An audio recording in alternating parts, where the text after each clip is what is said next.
Coming up on this episode, we've got a mix of horror and romance as we talk about This Is Not a Horror Movie by Sara Dobie Bauer.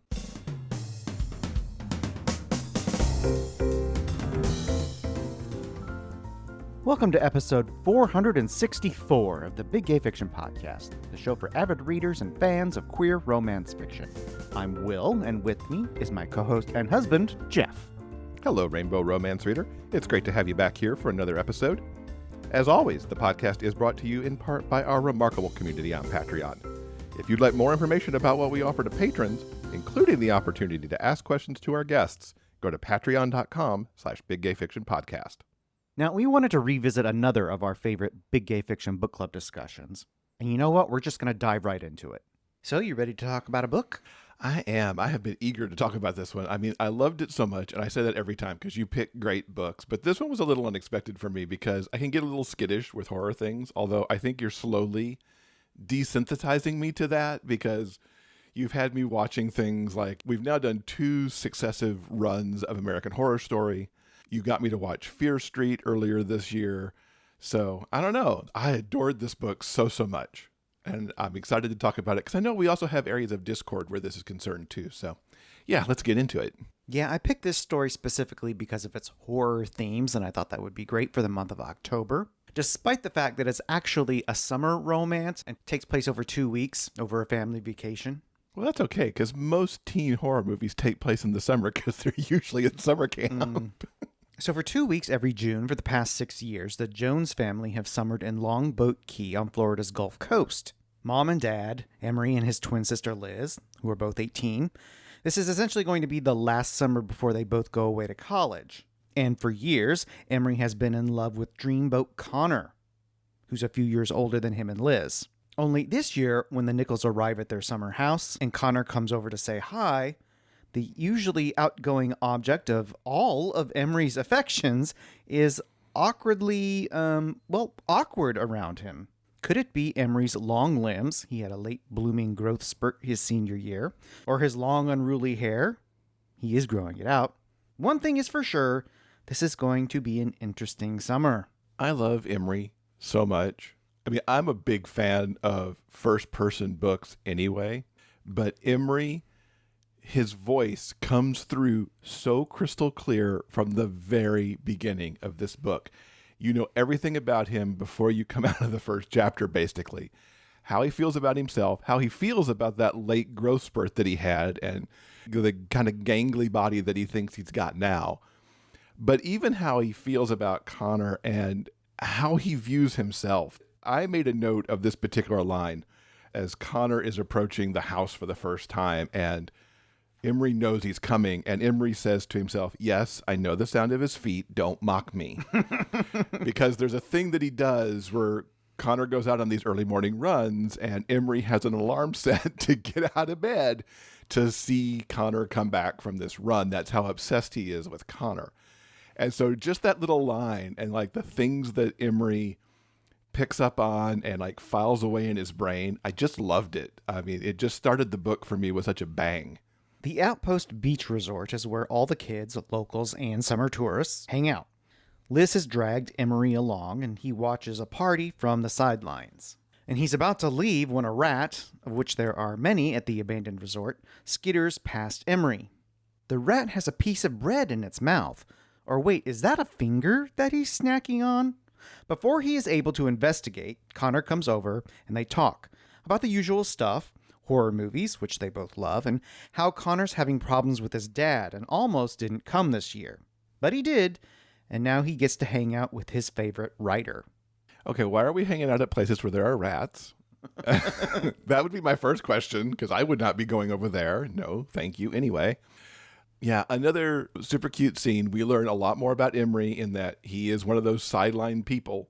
He will begrudgingly go to the party and just watch from the corner or watch against the wall somewhere. But this is also a really nice first interaction, again, between Connor and Emery, kind of setting up their summer and the swoony things that are yet to come for them. The next morning, Emery and Liz are both hanging out on the porch when they witness a confrontation between Connor and his dad next door. They are definitely having problems. Emery thinks back to several summers earlier when Connor saved him from a group of bullies on the beach. It was then that he discovered their shared love of horror movies, and Emery fell secretly in love with Connor. On his way to his pet-sitting job, Emery chats with Leland, a homeless guy that everyone knows. He's kind of a local fixture in Longboat Key, who many would probably describe as a local character. That's a good description for him, yes. Emery then visits Roberta, a retiree with a penchant for creating beach art with found seashells, and then he walks her dog, Ella. As the sun is setting, Emery comes across Connor with his ever-present camera, who takes a picture of him.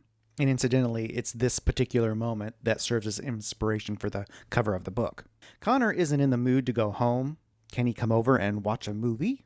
If there was going to be a meet cute in this book, I think this whole chapter right here would have been it. With their chat and this taking of the picture. Yes, they know each other, but they're really this summer discovering each other in a new way, especially of how they're going to relate to each other. Emery's always had his crush on Connor, but now this new energy between them, it's changed from what it's been in summers before, and you can already start to see that in the conversations they have here.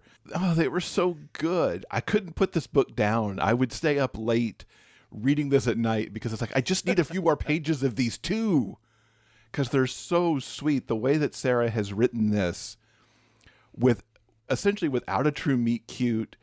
And it's even hard to call it a second chance because they've never expressed any feelings to each other before. It's just wonderful. Yeah, I think you've hit the nail on the head, especially with these opening chapters and what the author is able to convey, is that while these two characters do have an established relationship, there is something that has deeply changed between them. Before, it was really kind of just a general guys hanging out, and they were able to relate to one another through their shared love of horror movies and that kind of thing. And it's now that Emery is really trying to figure out what exactly has changed. He can't put his finger on it. What's really charming is that Emery feels that he is incredibly awkward. But in true YA new adult terms, he has blossomed. And everyone around him thinks he's completely hot, but he doesn't understand that. And Connor it's really funny. He's flirting his ass off, and Emery has no clue whatsoever. It's so true. He's really clueless because he doesn't perceive himself in any way. If anything, the sense that I had, it's not really put into words, but like, he kind of accepted his body before, but he thinks he's only gotten worse as opposed to have been, as you said, blossomed.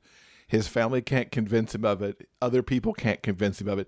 He doesn't see that when people are looking at him, because he even talks about when he goes to these parties at the outpost that like all eyes are on him. It's like, why are they looking at me? And it's because he grew into kind of a hot guy since the last summer. And his obliviousness to that just makes him all the more adorable. So after their little mini movie marathon, in the middle of the night while everyone else is asleep, Connor comes through Emery's window and they sit on his bed. Connor makes a late night confession. The reason he and his dad have been fighting so much lately is because he's abandoned all of his dad's plans for him, and he is enrolled in the film program at CUNY. Emery and Liz will be going to NYU in the fall. Emery is also going to be studying film. And Emery is slightly conflicted by this news. He's pictured leaving Ohio behind and starting his big new gay life in New York City. How is he supposed to start his new life when he'll be living in the same city as his irresistible old crush? Well, Connor doesn't have to be the old crush. And eventually, Emery's going to figure that out. This scene was so sweet with Connor really opening up. I don't think Emery was used to that in their relationship. I mean, they kind of had that, hey, we're here for 2 weeks relationship. And even though, as you mentioned, Connor saved Emery from the bully in a previous summer, I feel like they're starting to talk about deeper things now than they had before, like why Connor is at odds with his father right now. So yet another deepening of the relationship alongside all the flirting that's going on. The next day, Emery finds Leland camped out in some beach grass, and they talk about life and love, and Emery takes more than a few swigs of Leland's offered moonshine. Connor stops him and he stumbles home, and they sit on the beach a while. As the sun goes down, Emery thinks the lighting is perfect for a reenactment of the beginning of Jaws. Because of course it is. Connor keeps him from flailing about in the surf, so they talk. With Emery's inhibitions drunkenly tossed away, he admits that he's gay. He's out back home, but has kept things quieter here in Longboat Key. Connor seems surprised, but not in a bad way. They manage to get Emery home without his parents finding out how truly trashed he is. This is another chapter where just cuteness runs. I mean, Leland may be a character, but he sees all.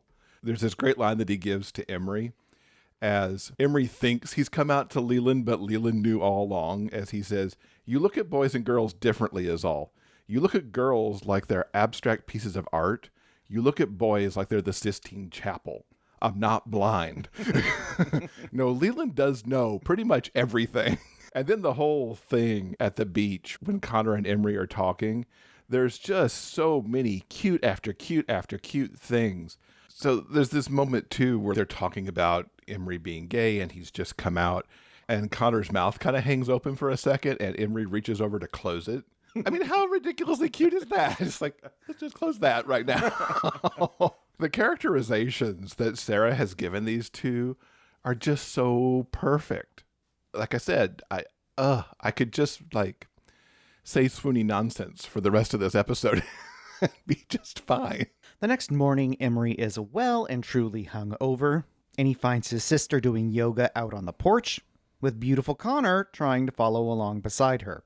And then it all comes flooding back. He came out to Connor last night. And if that doesn't make the hangover worse. Emery and Liz are able to have a private heart-to-heart. Emery had a hard time being the out gay kid at school. His anxiety about Connor has to do with their obvious jock and nerd personas, though he knows Connor would never have been the kind of guy who would give him a hard time about that. Liz also tries to explain that he's not exactly a nerd anymore. He's done a lot of growing up in the past year, and he's kind of hot now, though Liz is loath to admit such a thing. Okay, so here it comes, the beginning of this discussion. I do not like Liz. This entire thing where she decided that this was the moment to lay on their parents that Emery was bullied for a while, I thought that was just completely inappropriate. And Liz, to me, is bitchy a lot to Emery. Whereas Emery, I think truly, just wants he loves his sister. He wants to get along with his sister. I don't feel like he's ever bitchy to her. But there's just this that Liz gives to him, and it bothers me through much of this book. And this was the first big scene where it's like, really? You had to do that? And yeah, she kind of makes up for it towards the end of the whole conversation about the bullies, when she actually points out that in his senior year, he wasn't picked on as much because he got hot. And he did have that late blooming thing going on. But this was not my favorite Liz moment in a cavalcade of Liz moments in this book. And yet I know you liked Liz quite a bit. I love Liz to pieces. I think she's hilarious, and you are completely, utterly wrong. And it's in this particular moment that we really get kind of clued into the particular no-nonsense way she and Emery interact with one another. Partly because they're brother and sister and they're very, very close, but they're also twins. Granted, they do give each other shit a lot of the time, but that's coming from a place of love. And because they're incapable of lying to one another, kind of like when you have a best friend who's been with you through thick and thin. You can't hide anything from people like that, which I think is an interesting juxtaposition for Emery. Because of the two close relationships that he has in this book with his sister Liz, and then with Connor, there's so much uncertainty where he's navigating this strange new way that he and Connor interact. The polar opposite is the way that he and Liz interact and talk with one another. I just liked it. I thought it was very real in a funny kind of way. I thought it could have been real in a more nice kind of way. Emery is spending the day enjoying reading The Exorcist in the hammock at his favorite sort of secret spot when Connor finds him. Emery is ready for the talk and prepares for the worst, but Connor assures him that he is for sure not that guy and gives him a great big hug, which Emery likes a lot. There's a rustling in the nearby bushes, though. Were they being watched? They investigate and find Leland's shopping cart with all of his stuff abandoned on the perimeter of the outpost. They go looking for him, wanting to make sure that he's okay.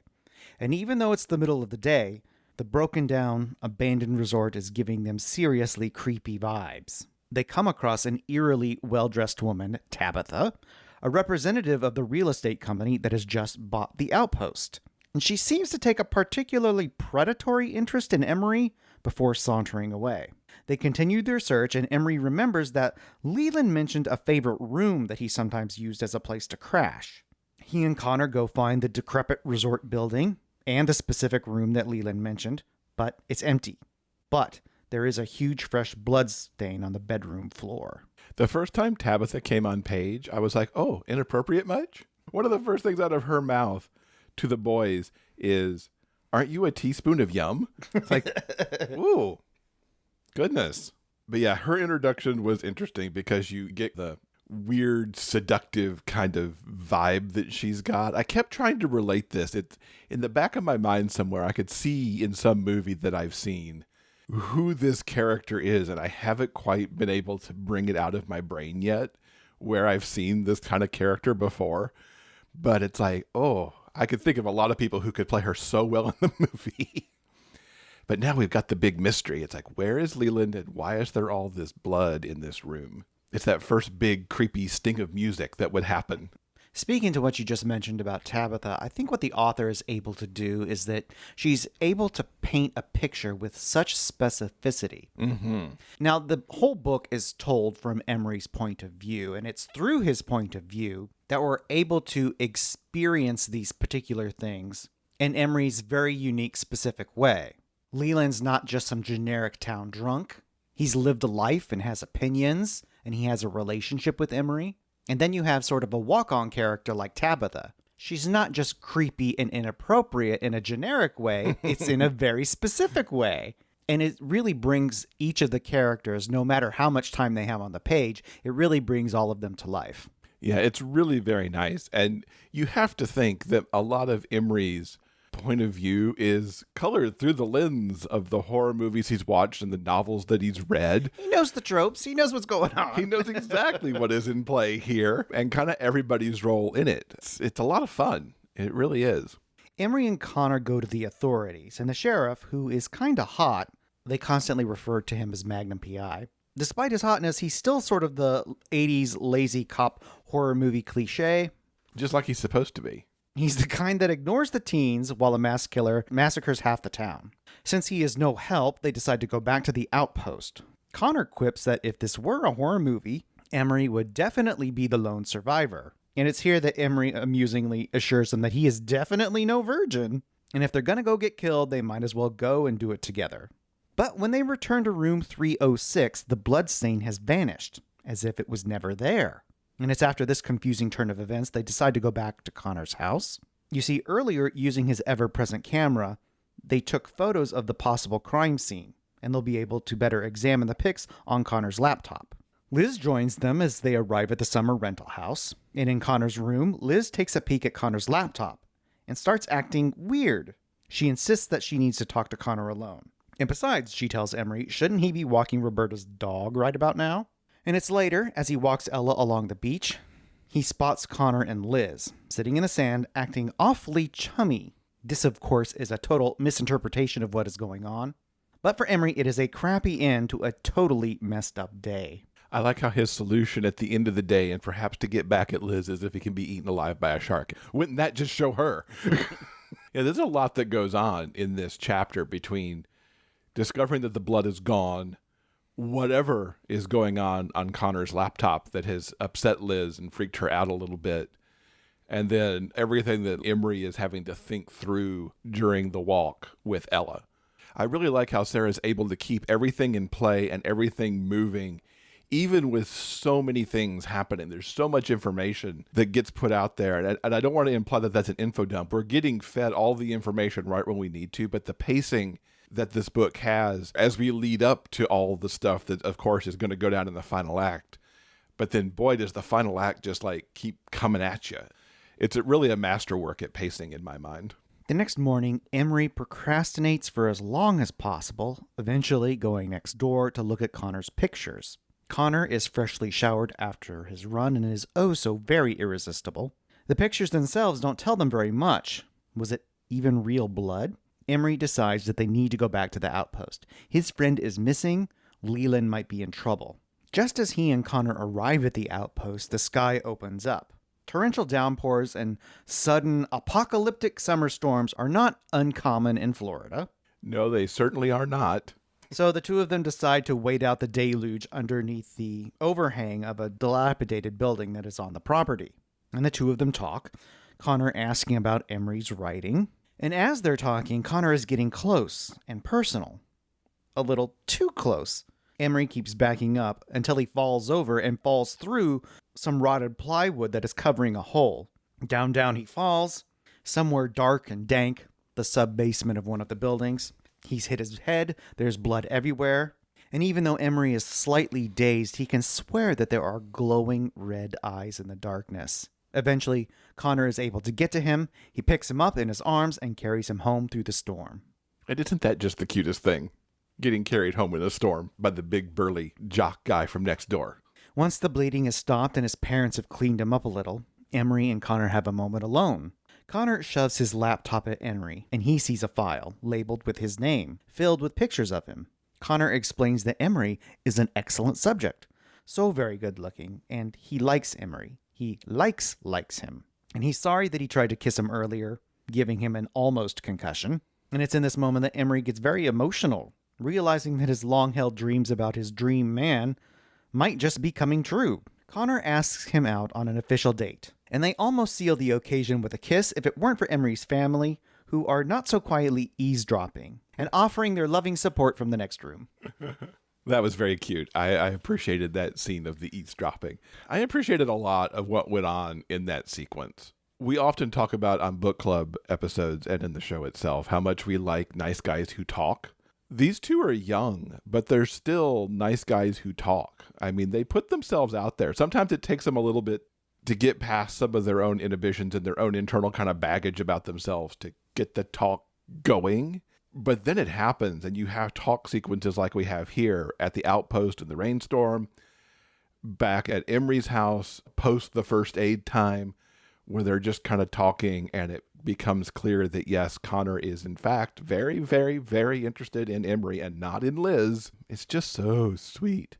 There's a sequence that happens at the outpost as they're talking about the writing that Emery does.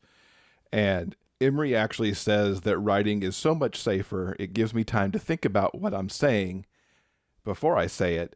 I need more space between my mouth and my brain. To which Connor so cutely says in a whisper, I'm very fond of the space between your brain and your mouth. It's like, oh, that is so sweet. I love these two a whole bunch. The next evening, Liz helps Emery get ready for his date, and in her annoyingly sisterly way, warns him to be careful with his heart. I did like this bit of advice from Liz. This was appropriate. This was sisterly. Protecting his heart, since really they're only there on vacation, and who knows what happens after that's done, even though they're going to end up in New York together for college. She did get good points for me for that bit of a moment. Also, it's in this moment that what we already know, she clarifies to Emery. She saw that Emery file on Connor's computer, and later when the two of them were sitting on the beach, she was giving him a dressing down. It's like, you better not fuck over my brother. The carnival is in town, so Connor picks Emery up, and on the drive, Emery tries to be cool while Connor does his effortless flirty thing. He's so good at it. He does that and makes Emery relax and get excited all at the same time.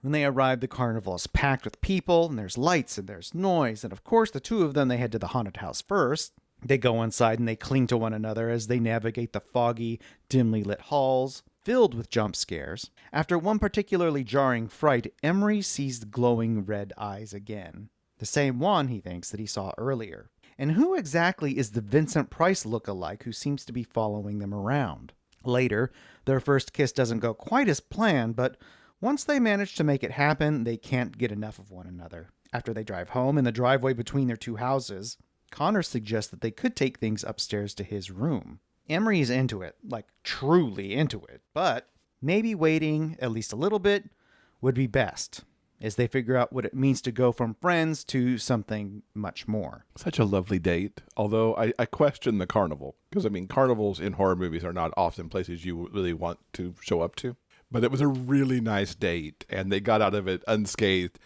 Other than the red eyes and the Vincent Price thing, it was a pretty decent date. Nobody interrupted the date. Nobody died. Other than those portents of doom, sure, it went great. They had some nice chat when they got back about should we or shouldn't we do this thing. Exactly. Yeah. I love how for Emery, everything ties back to a movie, essentially. So there's this moment here where Connor actually admits that he's scared. He says, shit, I'm terrified right now. Why am I terrified? And Emery comes back with, it's like what lies beneath. All your life, Harrison Ford was a hero character, and all of a sudden he's murdering people. To which Connor says, you're saying your character changed. And then Emery very perceptively says, no, your perception of my character changed. It's like just so spot on and then wrapped in those horror movie tropes that they both know so well. The next morning on the beach, Liz wants to know all the details of Emery's big night.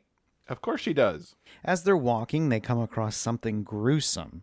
The dismembered, bloody body of a young man in the surf. A guy they both saw just a few nights ago at the party at the outpost. Connor does his best to comfort Emery as the police deal with onlookers and go over the crime scene. Emery later finds comfort in reruns of The Golden Girls.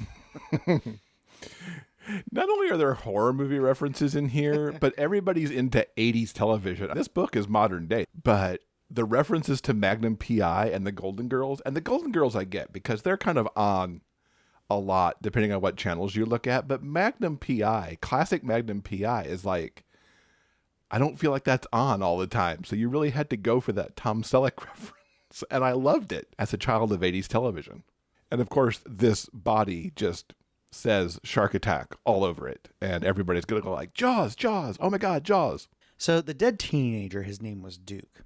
And you're right. The assumption is that he was killed by a shark. But the thing is, he didn't know how to swim and never went near the water. Liz says that some of her friends were with him the night before at the outpost. He was drunk and didn't want his parents finding out, so he decided to sleep it off in one of the abandoned rooms. Connor, Emery, and Liz are trying to make sense of the situation. The last time something like this happened was 8 years ago when the outpost closed down. They need information, reliable information, and they know just the local to ask. Roberta says the outpost closed because of Sasquatch. Or technically, since they're in Florida, in the deep south, we're talking about the legend of the skunk ape, who makes his home in the swamps in the bayou. Seriously, that's what she thinks. Connor and Liz think this is ridiculous, and once they leave, Roberta has a heart-to-heart with Emery. She's seen the way that Connor looks at him and wants to know if they need some condoms. As Emery and Connor walk Ella, and prompted by Roberta's concern for their sexual safety, they discuss coming out. Emery kissed a boy in the 6th grade. Connor took his dad to Rocky Horror. I love that story so much. And as they're talking, Ella's tangled leash sends Emery tumbling into the surf. When they continue their walk, they find themselves at the fence line of the abandoned resort. Ella starts barking like crazy because there is something at the outpost. And as they turn back, Connor makes Emery promise he will never go there alone. The next morning, Emery awakes to a severe case of beard burn, thanks to the very serious makeout session he had with Connor the night before. He enlists Liz's makeup expertise to hide it. Just wear it like a badge of pride. Come on. Liz suggests that he slow down at least a little bit and be careful with his heart. In the morning paper, the front page story about Duke says that the coroner's report is inconclusive, and they may never know what happened. I feel like I've been quoting a lot out of this book more than I normally do, but there are so many little pieces that I kept highlighting between these two. So there's a moment in that previous evening where they end up with a discussion about Connor having carried Emery, which he does more than once in this book. He's very chivalrous about picking up his man. And he actually asks, how much do you weigh? And Emery is caught off guard by this. But he says, I let you pick me up. It wouldn't have been so easy if I'd unleashed the full power of my gangly limbs. And he actually waves one arm and a leg out in the air, like, as he puts it, a coked out marionette. I mean, these two are just so adorable. I could do with a whole book of them just talking with each other. A lot of people would find that probably completely boring, but the conversations these two have and the way that they just get along with each other is just beautiful. That whole walk with Ella was great in terms of what they talked about and the various things, like taking Dad to see Rocky Horror is kind of the coming out moment. I just really loved it. These two characters, I adore them so, so much. Yeah, next there's another moment where I think Emery is trying to process all that's going on, so he's taking some time away for himself. He's kind of sitting on the beach reading his battered old copy of Salem's Lot. But Connor comes along and they end up goofing around and they end up talking again, and they both end up professing that this is 100% real for both of them. And the scene is kind of goofy, but it's also very sweet and sincere and really kind of highlights how genuinely kind both of these two characters are. Mm-hmm. In the evening, there is a slapdash party / memorial at the outpost in Duke's honor. To Liz's horror, she is asked to say a few words in front of everybody because she knew him so well, meaning that she made out with him at that party a couple of nights before. So while Liz is hemming and hawing and publicly humiliating herself, Emery can hear something or someone calling his name. It's coming from the rusted grate at the bottom of the stagnant pool. He's momentarily transfixed.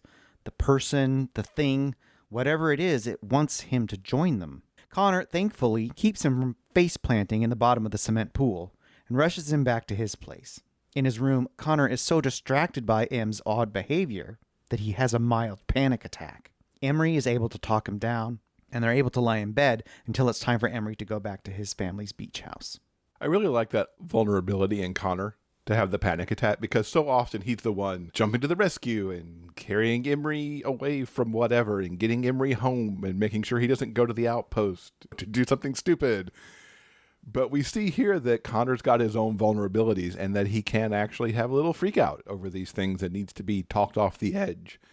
And it just makes these two all the stronger in that they can be there in the appropriate ways for each other. It was just one more nice little piece of their relationship puzzle coming together that I really liked. And of course, when somebody's calling you from the bottom of the pool, shit's getting real and it's about to go down.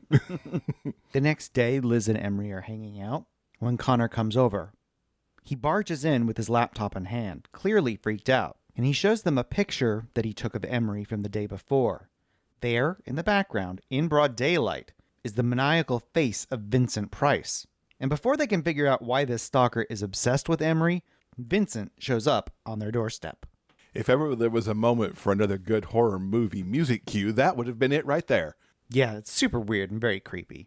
But Vincent, as we eventually learn, is actually Gerald, the former owner of the outpost. And it's here he explains everything that is going on. It seems to achieve success and fortune, Gerald summoned a demon. Named Athsaya, the demon is the resort itself. In exchange for power, it needs human blood. And eventually, its hunger grew beyond what Gerald could control. It's all so utterly ridiculous, but our heroes, horror-loving trio that they are, must know if it's true. Gerald has got to prove this. So, they go to the outpost and they stand at the property line. Gerald pricks his finger with a Swiss Army knife, reaches over the boundary, and lets a single drop of blood fall into the sand. They all watch as the ground opens up. A small, jagged mouth consumes the blood and smiles before disappearing. And this is where you know it's not a horror movie. The reality of the situation has presented itself, and I love how it's done so matter-of-factly. There's references even in the book to Scream, and it's very much like Scream, where it's like, we all know the horror movie tropes, and we're all trying to make sure that they don't befall us. And here we get presented with the demon for real, and you have to wonder if Gerald's never ever seen a horror movie, because everybody knows you shouldn't be summoning a demon, because that's bad news. But it's a perfect reveal, perfectly in keeping with the vibe of the entire book. Gerald explains that the voice Emery heard, the red eyes that he saw, that was Athsaya. Years ago, when Gerald realized how bad things were getting, he purposefully bankrupted the resort. No people means no food for a hungry demon. And he's spent the last 8 years squashing real estate deals. But now all that's gone out the window because Tabitha has arrived on the scene. Now we find out what her real deal is. And Gerald was stalking Emery because he's obviously a virgin, and virgin blood has the opposite effect on the demon. It weakens him. The only problem is that Emery is definitely not a virgin. Tabitha, as we know, is attracted to Emery, though. In her interactions with Gerald, she, like any normal person, doesn't believe him.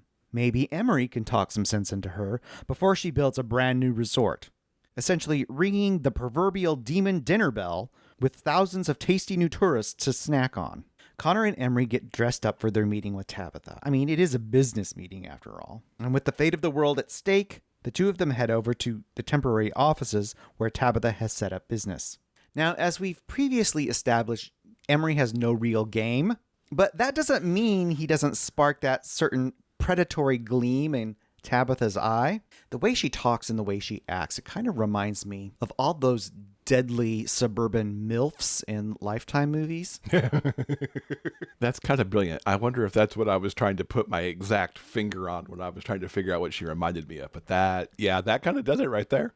Anyway, when he tells her about the demons, she dismisses them, obviously, though she still acts like she wants to eat Emery with a spoon. Which makes Connor bristle so cutely, because he just comes to life as like... the jealous protective instinct that he has. Yeah, it's kind of fun. Emery needs some time to think things through by himself. He takes Ella for her walk and ponders how he found himself in this insane predicament. Dogs definitely don't like demons. When Ella starts barking like crazy, Emery realizes they've wandered close to the outpost property line, and he can faintly hear voices. It's Tabitha and the sheriff. To get a better listen, he sneaks a little bit closer, hiding behind a dilapidated shed. The sheriff wants the fence line of the outpost fortified to keep teenagers out. But Tabitha insists kids will be kids and uses her patented feminine wiles to help the sheriff forget all about his demands. Tom Selleck is no match for her. When they kiss, Emery turns away but trips and scrapes his arm. It's barely a scratch, but there is blood. And with blood in the air, Athsaya has the power to make you do anything. Emery scrambles to get away as the demon calls his name. A nearby tree grotesquely transforms into a gaping mouth. Emery, thankfully, is able to get away fast enough. When he tells Connor about what happened, he's furious because he promised they'd stick together. And Emery seems hell-bent on throwing himself into dangerous situations he has no way of dealing with. Later, once Connor has some time to cool off, they stand together on the beach. And Connor makes him promise no more heroics. Emery means too much to him. So a few things in this last sequence here that really stood out for me. This, for one thing, was a turning point for my opinions on Liz, which started to pivot a little bit when she had to give that eulogy over Duke. She was flustered, but she had to deal with it, and she got some points for getting that done right. But here, when she sees that whole example of the blood doing its thing in the sand, she legit freaks out and tells Emery in no uncertain terms that he needs to fix this because she does not like horror movies and now she's in one. So he needs to make that right. And it just was another click away from Liz being obnoxious, bitchy sister into becoming a more likable character for me. And I'm a broken record here, but Emery and Connor talking this whole discussion that they have about how reckless Emery was and did he understand why Connor was so angry about that. That whole conversation just made my heart go, oh, you two are so cute. It's just beautiful dialogue between these two and recalls their history together and the things that they know about each other that they've never really talked about in depth before. It's a sweet moment. I like how Sarah gives us these moments of the horror movie tension and then can pivot us back to this calm, quiet moment between Emery and Connor. I just loved it. Because of the imminent danger that Emery is in, Connor insists that they sleep in the same bed for the foreseeable future. Aww. Connor sneaks into Emery's bedroom, and they very much enjoy making up. I'm enchanted by how he scrabbles up the drain pipe. As Emery puts it, he's kind of like a ninja the way that he can just get up there and like arrive inside the window. And I have a little vision in my head on how that works, and it's really cute. The next morning, the sheriff shows up at the house to investigate Emery's prank call from the day before. You see, after his brush with Athsaya, Emery came home in a panic and immediately picked up the phone, ready to tell anyone who'd listen what was going to happen. Connor stops him, but not before the demon call gets recorded at the sheriff's station. Everyone, Emery, his sister, his parents, and Connor, are all there when he spills the truth about the demon, and he is going to prove it. The whole gang walks over to the resort, and using a kitchen knife, Emery pricks his finger, letting a drop of blood fall into the dirt. But nothing happens. Athsaya is playing hard to get. I mean, what did they think would happen? They know horror movies enough that they should know that the demon's not going to operate against its own best interests. But good on the parents for being involved enough to want to come along to see if it's actually going to work or not. They're not just parents who are brushing this off, so I gave a lot of points to them for being good horror movie parents. As Liz, Connor, and Emery try and regroup and figure out what to do, a group of teens pass by and make sure that they all know about the summer solstice party that night. Our heroic trio need to find a way to keep everyone away from the resort, and they decide that Gerald, who summoned the demon in the first place, might have some additional information that they can use. So they go to the abandoned seafood shack that Gerald has been calling home, but he is very drunk and of very little help. Asaya is growing more powerful, that is for sure. Gerald gets it in his head that if he sacrifices some yummy teens, Asaya will spare him. So he comes after our trio, attacking them, but Emery does his best to defend them using that kitchen knife. But his best isn't good enough. After a scuffle, Emery is gravely injured, and Gerald escapes. Cradled in Connor's arms and covered in his own blood, Emery is called to the outpost, the demon's voice filling his mind. But he's got Connor right there to protect him, cradling him once again after an injury. Let's talk about sweetness again, because there's more of it right here. As Connor this time totally keeps his cool and helps Emery keep focus using a trick that previously Emery had used on Connor when Connor was having his panic attack. Emery's not having a panic attack right now, but he does need to stay focused so that he doesn't just slip away into shock and succumb to this injury completely. These two are so good for each other. And I really love how Sara just keeps binding these two more and more together as they do these really awesome things with each other, even while they're in the midst of peril. Emery awakens in the hospital, all patched up, but even his ultra-buff protective boyfriend can't watch over him 100% of the time. Tabitha sneaks in and gives him an ultimatum. She explains she's a Satanist who serves Asaya and has been working diligently to make her master whole, to essentially summon up his physical presence. And the summer solstice is a terrific time to raise a demon. He's going to make sure that the party at the outpost will be packed with delicious teens, or she will kill everyone he loves, starting with Liz, who is currently her captive. Wanting to protect Connor, Emery is about to attempt a rescue all by himself, but remembers how going off half-cocked never ends well for the characters in his favorite books and movies. So he quickly gets Connor up to speed. They get Emery changed out of his hospital gown into a pair of unicorn and rainbow scrubs, which is the only thing that they could find, and they sneak out of the hospital. Lives are at stake, and they need a plan fast. Emery has got it. Connor, Mr. Wannabe photographer and director, will text the popular kids saying they're making a monster movie at the outpost and they need extras.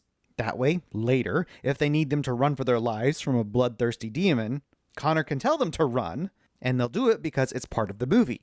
With that as their distraction, Emery can go search for Liz. I was so happy that Emery had the presence of mind not just to go off on his own, because that is such a horror movie thing to do. If this was a real horror movie, he still would have gone off, and Connor would have had to show up to save him, realizing what he'd done.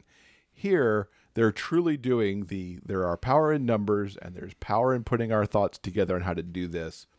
Emery and Connor make the best team. They go back to their houses to get all the things that they'll need. A change of clothes for Emery. Because you don't want to fight a demon in rainbow and unicorn scrubs. Emery grabs his family's rosary, because you're better safe than sorry. Connor grabs his dad's gun. Emery needs some kind of weapon, and a kitchen knife ain't gonna do it. Meanwhile, Tiffany, the queen bee of all the kids in Longboat Key, has gathered everyone at the abandoned resort, and they gather in what used to be the restaurant where they're going to shoot the movie. Connor is busy dealing with her, while Emery goes searching for Liz. He tries the sub-basement, where he fell that rainy day when he and Connor first hung out, but she's not there. He tries to get a feel for where Liz is, using that sort of twin spider sense, and he finds himself navigating the long corridors of the resort. Dark, empty, cavernous conference rooms surround him. Sensing imminent doom, he ducks and hides in the blackness as Tabitha skulks past. He does eventually find Liz tied up in a room alongside Gerald and Leland. Tabitha has kept Leland barely alive, feeding the demon his blood. Emery, Liz, and Leland make a break for it. And while searching for a way out, they are cornered in a ballroom by Asaya himself, giant glowing red eyes, partially made real by the blood of his victims. Emery tries to use the gun, but Leland, a Vietnam vet, is able to get a shot off and buys them some time.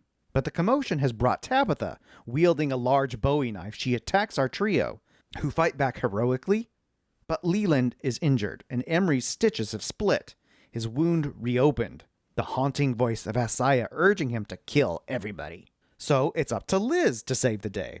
Using the Bowie knife, she uses her virgin blood to protect them long enough to get them out of there. But what about all the kids at the party? So yeah, that was a big reveal that Liz turned out to be the virgin and that her blood could solve a whole bunch of problems. Of course, this is her big redemption moment in my eyes. Now, you didn't need her to have a redemption moment, but that just completed it for me right there. I love the action in this sequence. There's so much that goes on. So many people in play, so much in play, and Sara just does a great job of ratcheting up the suspense, the creepy vibes. And even though Emery has all this horror movie knowledge in him, he's got the right amount of fear going on that this may not end well. It's all written so well. I've never appreciated horror in a romance as much as I do in this book because it's just pulled off so well. Leland, Liz, and Emery find Connor and everyone else at the restaurant. It's time for everyone to get the hell out of there. But outside, their path to escape is blocked by a great wall. A demon wall surrounds the resort. And in the book, it's described as this giant mass, tall, furry, and pulsating. And just as an aside, I don't understand. Why is it furry? I wasn't really sure of that myself. It just added to the creepy factor, though. Yeah, it sort of confused me. I think it's sort of like, do you remember in Stranger Things Season 2, where the evil entity sort of turned all of its victims into goo? Mm-hmm. Whether it was people or rats or animals or whatever. And it sort of used that sort of protoplasmic essence to manifest itself in the big finale. Yeah. That's how I kind of pictured this. And it might be furry because there were so many rats at the resort. Well, maybe. I don't know. That works for me. I'm making a big leap there. But anyway, there's a giant wall and none of them can get through. Liz comes up with what I'm going to call her virgin plan. It's a good word for it. I like it. So, as we know, Athsaya doesn't like virgin blood. So, in order to save everyone, she needs to know who in this group is a virgin. And eventually, she's able to round up a couple of them, and using their virgin blood, are able to give Athsaya enough heartburn that a breach in the wall opens up. I love what Emery says, like his internal monologue here. Yesterday, my little sister would have asked me to kill a bug in her room. Tonight, she's Rambo. I'm the master of ceremonies perched in Connor's arms because Connor, once again, is carrying him because he's injured so badly because his stitches are open. Just thought that was hilarious, describing Liz suddenly as Rambo, who's gone from get me out of this horror movie to now being an active participant in ending the problem. So the plan does seem to work. Everyone is able to get out. But something grabs hold of Connor, and Emery isn't going to leave him behind. The wall closes back in, and the two of them are trapped in the resort, with Tabitha, who appears holding Gerald's severed head. She slaughtered him to feed Athsaya so that he can gain enough power to defeat their little virgin blood stunt. And from the depths of the outpost, a giant clawed hand emerges, and it scoops Tabitha up. And at first, she's overjoyed to be in the presence of the physical manifestation of her master. A huge red beast, muscle and horns, and glowing red eyes. But that joy doesn't last long. He chews her head off and tosses away her corpse, reaching for Emery next. It was the most proper comeuppance that she could have had to just be eaten by her own beast. Connor tries to hold on to Emery, but he is lifted up into the air. And he is prepared for the worst when suddenly the demon drops him. It's then that Emery realizes that it's his mother's rosary that he's wearing that has forced the demon back. So, using the standard anti-demon phraseology from movies like The Exorcist, Emery and Connor push the howling, shrieking demon back until he falls into the rusty grate at the bottom of the pool. The wall recedes, and our heroes are finally safe. Not to mention the rest of the town. And all the teens. I've said it again that Sara just writes this stuff so well. She gave it a very cinematic feel. I had no issue seeing in my mind's eye what was happening, how it was happening, with these two crazy teens running around playing out scenes from The Exorcist. It was brilliant. In an epilogue a few weeks later, We see that Leland has made a full recovery, and since life is short, he asks Roberta out on a date. Good for them. And he explains to her all of the demons' goings on at the outpost. She believes him 100%, and she makes some calls to some old friends back in Detroit. She definitely lived a full life before retiring in Florida. And it is thanks to her that a small army of holy roller ex-convicts are now standing guard over the pool drain. If Athsaya ever tries anything again, they'll have it handled. This reminded me of like Poltergeist a little bit, and the idea of like coming in to clean up the mess. Hopefully they'll be more successful than they were in that movie. While Emery recuperates, he and his family are staying a little longer in Longboat Key. Connor buys the two of them some friendship bracelets at a tourist shop. Aww. And he and Emery wear them as a symbol of what they've gone through, what they mean to each other, and the bright future ahead of them. So appropriately 80s/90s, the friendship bracelets, right there in line with those movies that they love so much. I really liked how it all wrapped up. The epilogue was perfect, giving us a little peek into their lives after everything had gone down. I also liked it too, because it's a moment that we actually get Connor's point of view in the story, because suddenly the epilogue is from his take on things, which I liked, getting that just little bit of a hint into what goes on in Connor's head. And I was really pleased, at least I think I was pleased, that it didn't give us some hint that there could be more at the resort. It didn't have one of those horror movies like question mark hanging over it. That these two could go on and have a wonderful life together in New York, but I would really like more with these two. They need to have more movie-style adventures together, because I want more of these characters. Yeah, just like you, I really loved Emery and Connor. Their love story was sweet and fun, and I really love how the two of them sort of essentially rose to the occasion when they found themselves in this, shall we say, unique situation while on a family vacation.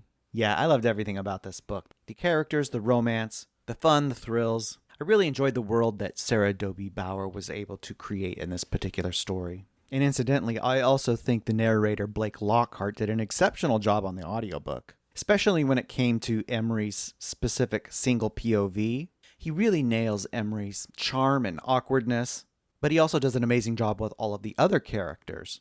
Because, as I said earlier, they're all incredibly distinct.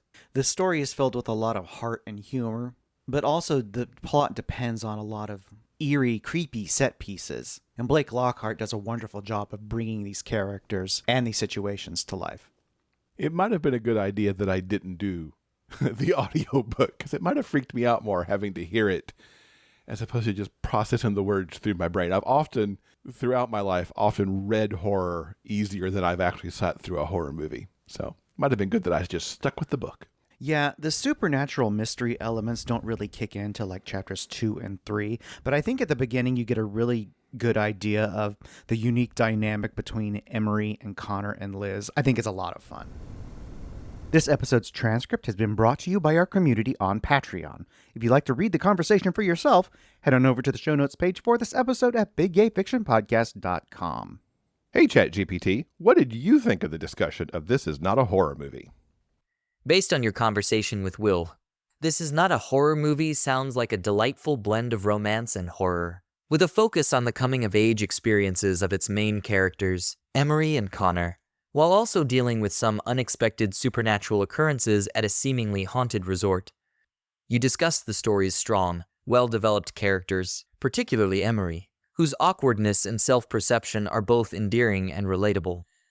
His voice was distinct, and his interactions with Connor were filled with both sweetness and tension as their relationship evolved from friendship to something more romantic.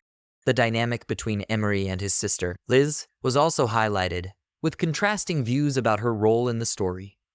The horror elements, though central to the plot, were infused with a good deal of humor and references to classic horror movie tropes, which helped to balance the tension with lighter, more playful moments.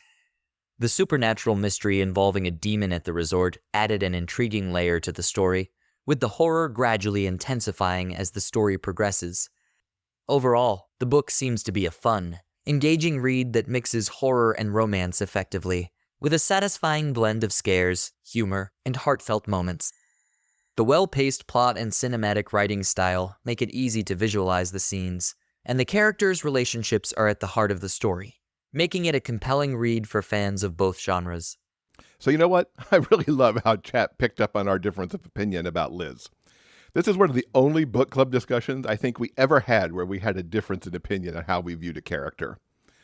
Now, if you haven't read This Is Not a Horror Movie yet, this is the perfect time to pick it up. Or if you have read it, maybe consider a reread. I certainly enjoyed coming back to how fun this book was. And if you want to hear more about it direct from Sara Dobie Bauer, check out the interview we had back in episode 340. All right, I think that'll do it for now. Coming up next on Monday, October 21st, Freya Marsk will be here to talk about her latest, Sword Crossed. This was the book I did not know I needed. I just loved this trip into the romantasy genre with this tremendous story that features a delicious slow burn romance alongside a save the family business story. It was a page-turner for me, and the conversation with Freya is one you won't want to miss as she tells us all about it. On behalf of Jeff and myself, we want to thank you so much for listening, and we hope that you'll join us again soon for more discussions about the kinds of stories we all love, the big gay fiction kind. Until then, keep turning those pages and keep reading. Big Gay Fiction Podcast is part of the Frolic Podcast Network. Find more shows you'll love at frolic.media/podcasts. Original theme music by Daryl Banner.